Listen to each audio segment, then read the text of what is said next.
तड़कापुर गांव में झुमरू नाम का नाई अपनी पत्नी शर्मीली के साथ रहता था। वो बड़ा ही आलसी किस्म का आदमी था और थोड़ा बेवकूफ भी, लेकिन शर्मीली बहुत ही समझदार और तेज दिमाग की थी। एक दिन झुमरू भागता हुआ घर आता है। क्या हुआ? ऐसे भागते हुए क्यों आ रही हो, जैसे तुम्हारे पीछे पागल कुत्ता पड़ गया हो? अरे अरे वो चौधरी के लोग मुझे पीटने के लिए आ रहे हैं। क्या कर दिया तुमने? मैं तो तंग आ चुकी हूँ तुम्हारी हरकतों से। मैंने क्या किया? मैंने तो कुछ भी नहीं किया। तो वो लोग क्या पागल हैं जो तुम्हें पीटने आ रहे हैं? तभी दरवाजे पर, अरे ओ झुमरू के बच्चे, बाहर निकल। क्या हुआ भाई जी, क्या बात है? कहाँ गया झुमरू का बच्चा? तुम्हें पता है वह चौधरी जी की हजामत बनाते बनाते सो गया और उसने बालों के साथ चौधरी के कान भी काट दिए। ओहो, ये तो बहुत बुरा हुआ भाई। अब गांव में लोग उन्हें कनकटा चौधरी कहेंगे। अपनी बकवास बंद करो। और कहाँ है वह झुमरू का बच्चा? भाई उसे माफ कर दो, अभी तो वो घर पर नहीं है। वापस आता है तो मैं खुद उसे लेकर चौधरी जी के पास आऊंगी और उनके बचे हुए कान, नहीं मेरा मतलब है बचे हुए बाल कटवा दूंगी।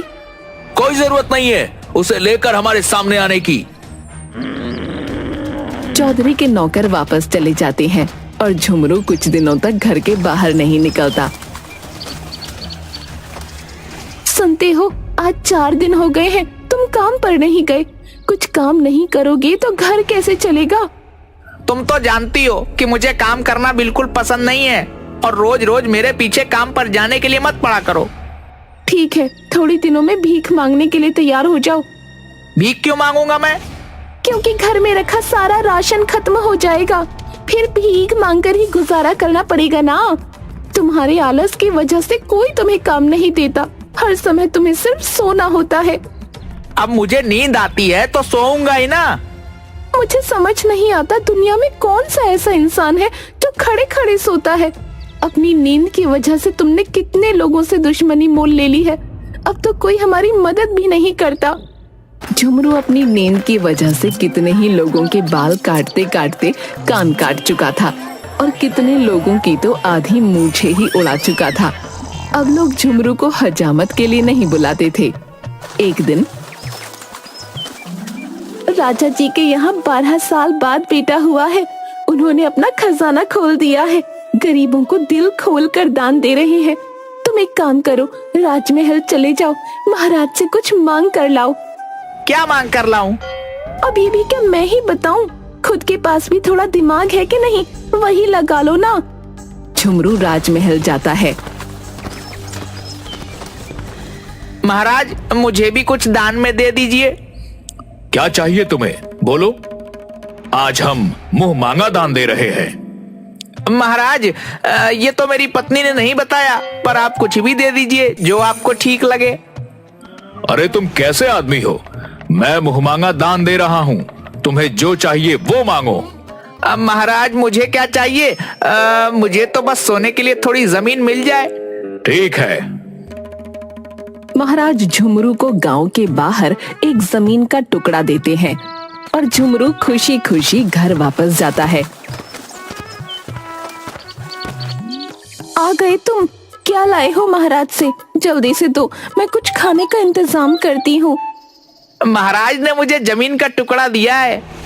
हे भगवान, तुम्हारे पास अकल है कि नहीं? हम जमीन के टुकड़े का क्या करेंगे? ये तो तुम्हारी गलती है। मैंने तुमसे पूछा था कि महाराज से क्या मांगना है, तुमने ही मुझे कुछ नहीं बताया। तो तुमने महाराज से क्या कहा? मैंने उनसे कहा कि आप मुझे कुछ भी दे दीजिए। महाराज ने कहा कि वह मुंह मांगा ही नाम दे रहे हैं। वह बार बार मुझे ही पूछ रहे थे कि मुझे क्या चाहिए, इसलिए मैंने उनसे कह दिया तो मुझे तो जमीन पर सोने के लिए बस जगह चाहिए और महाराज ने मुझे जमीन का टुकड़ा दे दिया। हे भगवान, सिर्फ सोना और सोना ही तुम्हारी जिंदगी में है, इसके सिवा और कुछ भी नहीं। हमारे पास ना तो हल है ना खेत जोतने के लिए बैल, तो हम उस जमीन का क्या करेंगे? कैसे खेती करेंगे उस जमीन पर? तुम खुद चली जाती, तुमने मुझे क्यों भेजा? बस यही गलती कर दी मैंने जो तुम्हें महाराज के पास भेज दिया। शर्मीली बहुत समझदार थी, उसने ठान लिया था कि वो इस जमीन पर खेती करेगी। रात भर सोचने के बाद दूसरे दिन सुबह झुमरू को लेकर उस जमीन पर जाती है। मेरी बात ध्यान से सुनो जी, मैं जैसे जैसे करूंगी मुझे देखकर बस वैसे ही करते जाना और किसी से कुछ कहने की जरूरत नहीं है। ठीक है। शर्मीली और झुमरू जमीन पर इधर उधर घूमने लगते हैं जैसे वो कुछ ढूंढ रहे हों। जैसे ही एक राहगीर को देखते तो जमीन पर बैठ जाते। लोगों को ऐसा लगता कि वे दोनों उन्हें देखकर रुक गए। राहगीरों के साथ साथ नगर के 5 बड़े चोरों की नजर भी शर्मीली और झुमरू पर पड़ती है। ऐसा लगता है कि यह दोनों कुछ ढूंढ रहे हैं इस जमीन पर। तुम बिल्कुल ठीक बोल रहे हो, मुझे भी ऐसा ही लग रहा है, क्योंकि जब वे दोनों किसी को आते देखते हैं तो एकदम से रुक जाते हैं, मानो वह किसी दूसरे को ये नहीं बताना चाहते हैं कि वह दोनों क्या ढूंढ रहे हैं।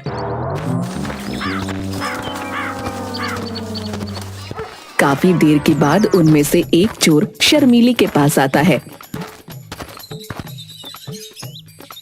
क्या हुआ बहन, कुछ ढूंढ रही हो क्या?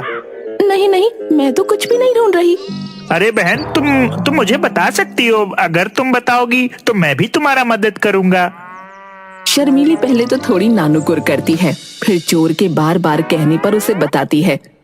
भाई, ये जमीन मेरे दादाजी की है। बहुत साल पहले उन्होंने इस जमीन में सोने और चांदी से भरा घड़ा कहीं पर दबा दिया था। उस जगह का सही पता बताने से पहले ही उनकी मृत्यु हो गई। मैं और मेरे पति उसी घड़े को ढूंढ रहे हैं, लेकिन आपकी बात किसी को मत बताना। हाँ बहन, तुम मुझ पर भरोसा कर सकती हो, लेकिन मुझे लगता है कि तुम्हें मजदूरों की सहायता से इस पूरे खेत को खोदना चाहिए ताकि आसानी से तुम्हें वह घड़ा मिल जाए। अरे हाँ, ये तो आपने बिल्कुल सही सलाह दी। आपका बहुत बहुत धन्यवाद भाई। मैं मजदूरों को लाकर खेत की खुदाई करवाती हूँ। लेकिन अब तो अंधेरा होने वाला है बहन, तुम यह काम कल सुबह सुबह करवा लेना। आपने बिल्कुल सही कहा, मैं कल सुबह जल्दी मजदूरों के साथ आकर खेत की खुदाई का काम करवा लूंगी। वो दोनों घर वापस चले जाते हैं। वो चोर अपने बाकी 4 साथियों के साथ मिलकर पूरे खेत की खुदाई कर देता है, लेकिन उन्हें वहाँ कुछ नहीं मिलता। दूसरे दिन सुबह शर्मीली और झुमरू खेत पर वापस आते हैं। देखा तुमने, खेत की खुदाई हो गई है। तुम यहीं रुको और किसी से कोई बात मत करना, मैं अभी आती हूँ। शर्मीली गांव के बनिए के पास जाती है। सेठ जी, मुझे थोड़ा गेहूं उधार दे दीजिए। उधार तो दे दूं, तुम वापिस कैसे करोगी? तुम्हारा पति तो कुछ काम भी नहीं करता। मैं जानती हूँ, लेकिन कुछ समय बाद मैं इसका 3 गुना गेहूं आपको वापस कर दूंगी। शर्मीली उस गेहूं को जमीन पर बो देती है। कुछ समय बाद उम्मीद से ज्यादा अच्छी फसल होती है, लेकिन सभी चोरों की पूरी नजर शर्मीली और झुमरू पर होती है। गेहूं काटने के बाद शर्मीली सेठ को 3 गुना गेहूं वापस कर देती है और कुछ गेहूं बेचकर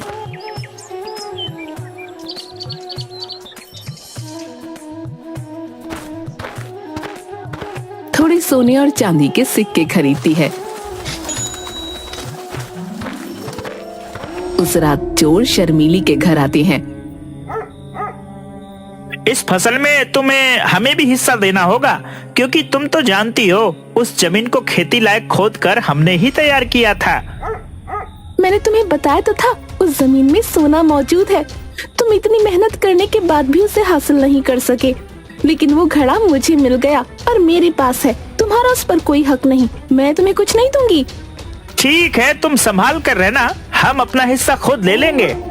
एक चोर घर में छुप कर बैठ जाता है, लेकिन शर्मीली उस चोर को घर के अंदर छुपते देख लेती है।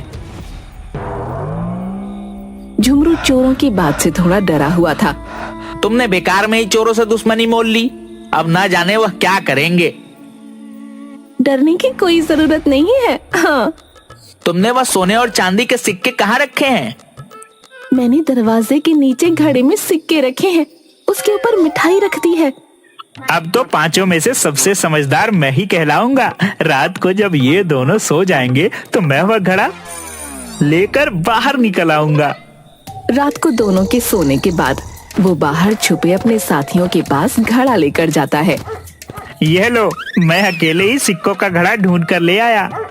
तुम तो बड़े हिम्मती निकले। हम सब तो ऐसे ही तुम्हें कमजोर समझते थे। अब तो मान गए। बड़ी मेहनत करी मैंने। मुझे भूख भी बहुत लग गई है, इसलिए आते आते इस घड़े में थोड़ी मिठाई भी रख लिया है। चलो पहले हम सब बैठकर ये मिठाइयाँ खाते हैं। सारे चोर मिठाई निकालकर मुंह में डालते हैं, लेकिन शर्मीली ने मिठाई की जगह मिर्ची के लड्डू बनाकर रखे होते हैं, जिसे खाकर उनकी हालत खराब हो जाती है। दूसरे दिन सुबह वो सारे चोर बहुत गुस्से में वापस शर्मीली के घर जाते हैं। आ गए तुम लोग? कैसी रही रात की दावत? तुम्हारी शक्लें देखकर लगता है दावत बड़ी ही स्वादिष्ट थी। तुमने जो किया वो बहुत गलत किया है। अब तुम सावधान रहना, हम तुम्हें नहीं छोड़ेंगे। एक चोर मौका पाकर वहाँ छुप जाता है। शर्मीली उस चोर को छुपते हुए देख लेती है। रात को तुमने उन सिक्कों को कहाँ रखा है? मुझे तो चोरों की बात से डर लग रहा है, ना जाने वह क्या करेंगे। तुम फिक्र मत करो, मैंने उन सिक्कों को नीम के पेड़ पर लटका दिया है। वहाँ उन चोरों को क्या, उनके परदादाओं को भी शक नहीं होगा। खुद को बड़ा समझदार समझते हैं ये दोनों। नीम के पेड़ से सिक्कों की पोटली तो हम बहुत ही आसानी से उतार लेंगे। घर के बाहर अपने साथियों के पास जाकर वो पेड़ की तरफ इशारा करता है। वो देखो, इन बेवकूफों ने सिक्कों की पोटली ऊपर से पेड़ पर लटका रखी है। मैं पेड़ पर चढ़ता हूँ। लेकिन वहाँ सिक्के नहीं, मधुमक्खियों का छत्ता होता है। चोर अंधेरे में छत्ते पर हाथ लगाता है तो एक मधुमक्खी उसके हाथ पर काट लेती है। वो अपने हाथ को अपनी कमर पर रगड़ता है। नीचे खड़े बाकी चोरों को लगता है कि वो सिक्के अपनी जेब में डाल रहा है। तभी एक दूसरी मधुमक्खी उस चोर को काटती है। वो फिर से अपने हाथ को जोर से झटकता है। तुम ये जो कर रहे हो वो ठीक नहीं है। आज तक हमने जो भी चोरियां की हैं, वह सब मिल बांट कर लिया है। आज तुम बेईमानी कर रहे हो। मुझे किसी ने काटा। तभी दूसरी मधुमक्खी उसके सीने पर काटती है। चोर जोर जोर से अपना हाथ सीने पर मारने लगता है। नीचे खड़े चोरों को अब लगता है कि वो सिक्के अपनी ऊपर की जेबों में भर रहा है। हमारे साथ बेईमानी करने की सजा तुम्हें जरूर मिलेगी। रुक जाओ, मैं भी पेड़ पर चढ़ता हूँ। मधुमक्खी ने उसे भी काटा। उसने भी अपना हाथ अपनी कमर पर मारा। अरे कुछ तो शर्म करो, वह तो बेईमान हो ही गया था, तुम भी उसके साथ बेईमान हो रहे हो। सारे सिक्के नीचे लेकर आओ, जो होगा मिलकर बांटेंगे।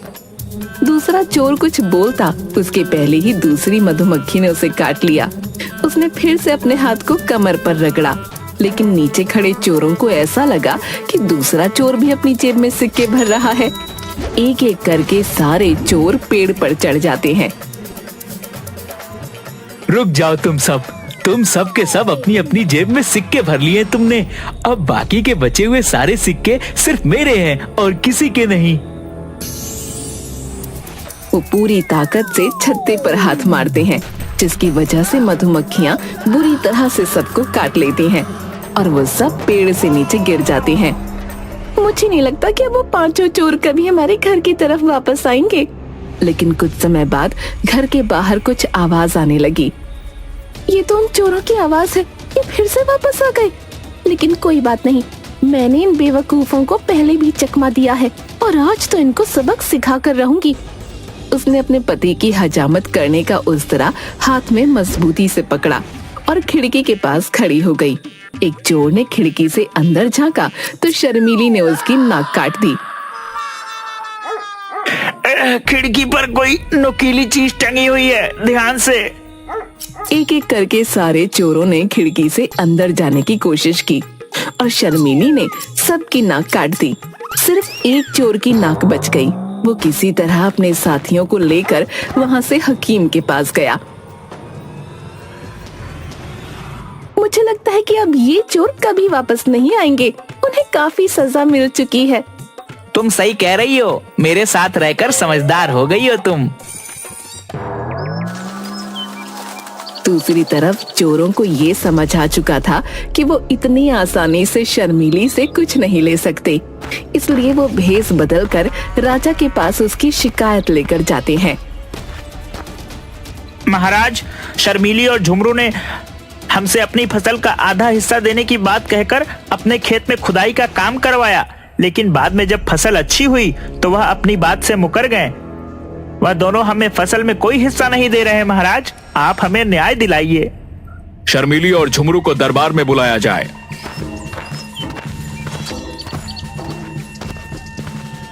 महाराज की जय हो। महाराज, इन पांचों ने जो भी कहा है सब झूठ है। मैं भला क्यों इन्हें अपनी फसल का हिस्सा दूं? इनके पास क्या सबूत है कि मैंने इन्हें हिस्सा देने को कहा था? और दूसरी चीज महाराज, आपने इन्हें पहचाना नहीं। ये आपके राज्य के वही 5 मशहूर चोर हैं जिन्हें सेनापति जी कब से ढूंढ रहे हैं। आज ही आपके सामने भेष बदल कर आए हैं। सेनापति चोरों को पहचान जाते हैं। शर्मिली, तुम बहुत ही समझदार और वीर हो। हम तुम्हारी समझदारी से बहुत प्रसन्न हुए, इसलिए हम झुमरू को अपने महल में काम पर रखते हैं। और तुमने राज्य के चोरों को पकड़वाया है, इसलिए हम तुम्हें इनाम में और जमीन देते हैं। इस तरह अपनी सूझबूझ और हिम्मत से शर्मीली न सिर्फ चोरों को पकड़वाती है, बल्कि झुमरू को राजमहल में काम भी दिलवाती है और अपने घर की स्थिति को भी सुधार लेती है।